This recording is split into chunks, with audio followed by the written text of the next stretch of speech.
I picked up a few PS5 games in the Amazon Prime Big Deal Days. We're going to check them out now.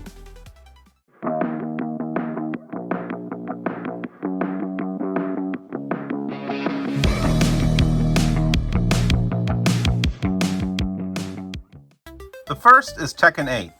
I have everything from Tekken 4 and later, but I'm still looking to add the first 3 to the collection on the original PlayStation. That doesn't mean I'm a Tekken master or that I even know all their names. I'm mostly knowledgeable about Mortal Kombat when it comes to fighting games, and Tekken's just something that I dabble around in a bit, but I generally have a good time with it. I'm not sure how this one ranks in the world of Tekken, but I did play the demo and thought it was a lot of fun, and I wanted to make sure I got this one on a sale. You know something funny about Tekken? I have a friend, he calls it Tekken, and I can't figure out why he does it. I don't think he even knows why he does it, but he's just always pronounced it that way. But I think the most memorable Tekken for me was Tekken 2, and I borrowed it from my friend along with his PlayStation. I think he went on vacation and he just let me borrow it, and I played the crap out of it. I believe I was just amazed with the character King, is that his name? And thinking, how is this in the world of Tekken, or in this world at all? And what's his backstory? I think he's the one that's a cheetah head, right? I still don't know why. Is Tekken set in the world of like where furries took over the planet or something? I gotta ask, what's your favorite fighting series? I know that mine's Mortal Kombat, but there's so many others to choose from like Street Fighter, Tekken, BlazBlue, Dead or Alive, King of Fighters, even the Marvel games. I love Marvel vs. Capcom. But what's your favorite? And are you a fan of Tekken? And what's the best one in the series? Next is Disney Illusion Island, starring Mickey and Friends.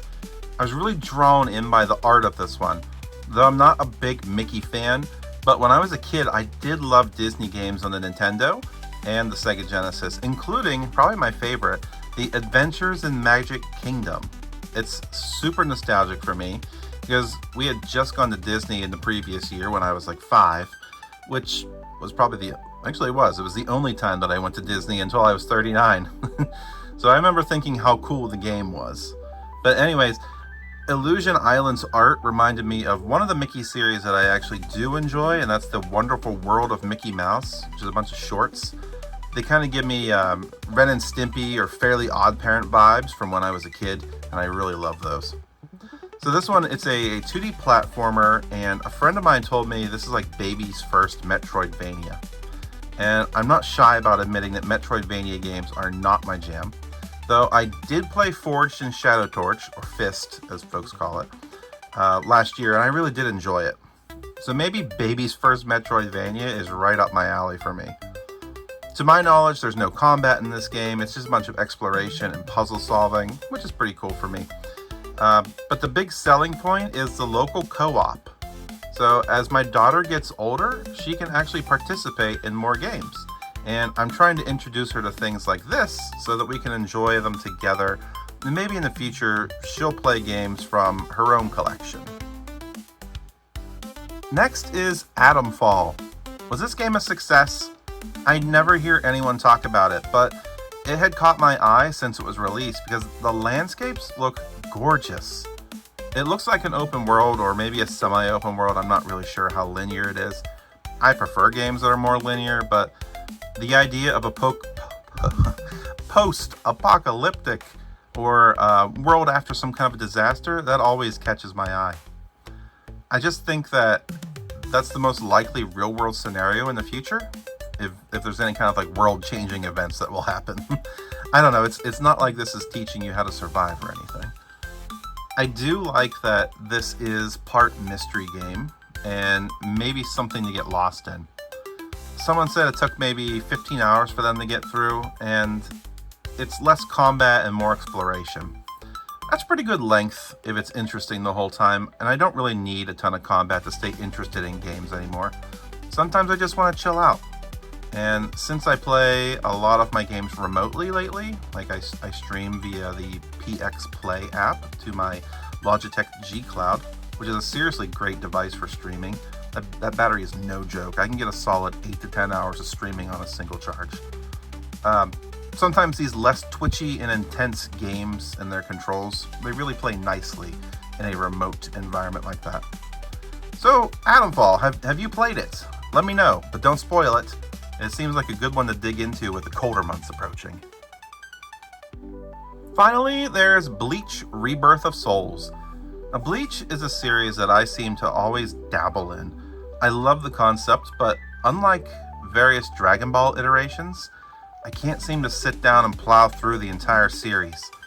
I've seen a couple dozen episodes here and there, and I really enjoyed it, and I've played a game or two, or maybe just demos, now that I think about it, and I enjoyed what I experienced with those. So I guess much like how I started with Dragon Ball Z Budokai as my first entry into the Dragon Ball universe, I'll have to experience the story first through games like this. So, well, actually, I hope there is a story. I'm not sure. I hope so. But it's an arena fighter game, and I'm going to show my age. I guess I don't know what that means, but I figured I have probably played one without realizing it. So, listen. When I played games growing up, I don't remember caring much about what their genres were or knowing the names, other than what's an RPG, what's a strategy game, and what's a shooter. And even since then, I've never really cared. So I looked it up.